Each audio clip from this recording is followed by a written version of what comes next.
मेरे प्यारे साथियों, वाहिगुरु जी का खालसा, वाहिगुरु जी की फतेह।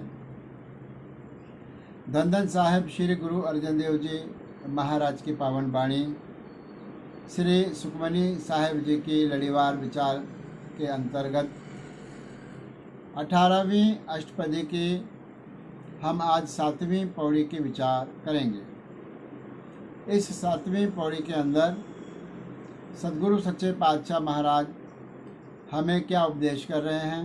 आओ चित्त वृत्तियों को एकाग्र करके इस वाणी को श्रवण करें, अर्थ को श्रवण करें। पौड़ी इस प्रकार से है। तपत माहे ठांड वर्ताई।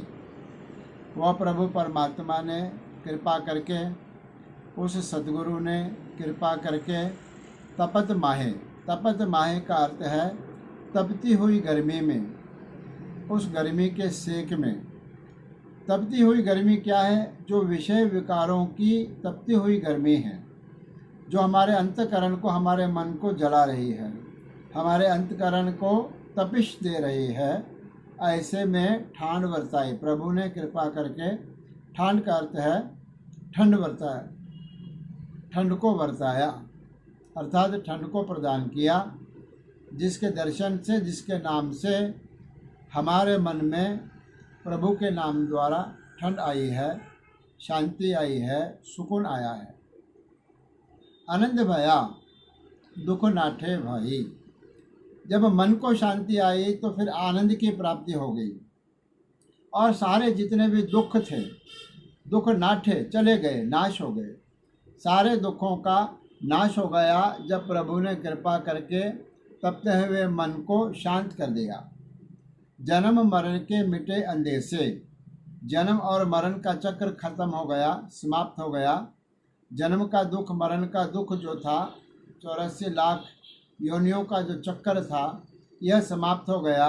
मिटे अंदेशे, जितनी शंकाएं, भ्रम था, उन सब शंकाओं का और भ्रमों का, और जो मन के अंदर चिंता और फिक्र थी, उन सभी का नाश हो गया है, उनको मिटा दिया गया है।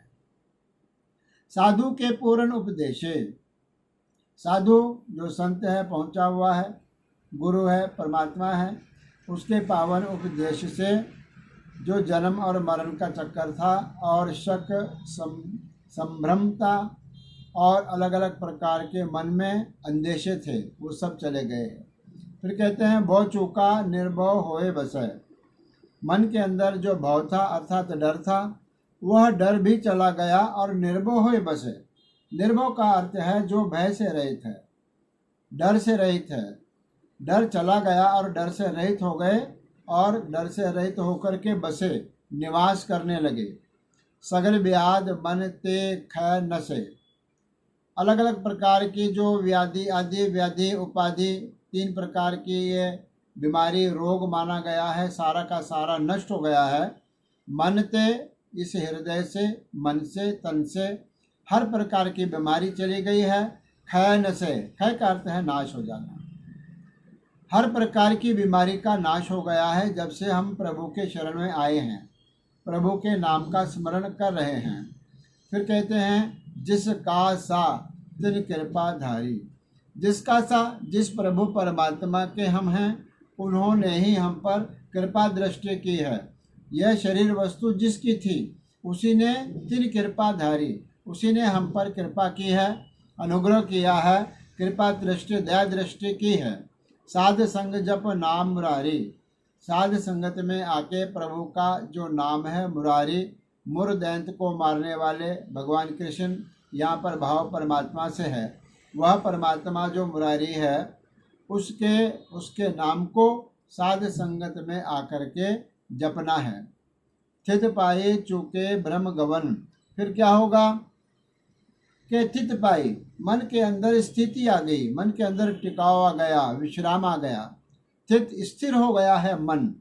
चूके भ्रम गवन, हर प्रकार का जो भ्रम है और भटकना, गवन का अर्थ है भटकना, जो मन की भटकन थी, मन का भ्रम था, वो सब का सब चला गया है, और मन जो है स्थिर हो गया है। फिर अंतिम पंक्ति में कहते हैं सुन नानक हर हर जस श्रवण। कहते हैं कि सुन नानक, गुरु नानक देव जी के नाम की मोहर ला करके पंचम पातशाह महाराज कथन कर रहे हैं कि उस प्रभु परमात्मा के हर हर जस, प्रभु का हरि हरि नाम का जो जस है वह श्रवण करने से, सुनने मात्र से हर प्रकार का जो भ्रम है, हर प्रकार की जो भटकन है वह नाश हो जाती है। इसलिए प्रभु का नाम या सुनो या प्रभु का नाम जपो, फिर मन का हर प्रकार का भ्रम दूर हो करके हमें मोक्ष की प्राप्ति होगी। बड़ी सुंदर इस प्रकार से विचार 7वीं पौड़ी में महाराज ने दर्शाई है। 8वीं पौड़ी के अंदर सदगुरु सच्चे पातशाह महाराज क्या कथन करते हैं, इसके विचार हम परसों करेंगे। आज इतना ही, धन्यवाद।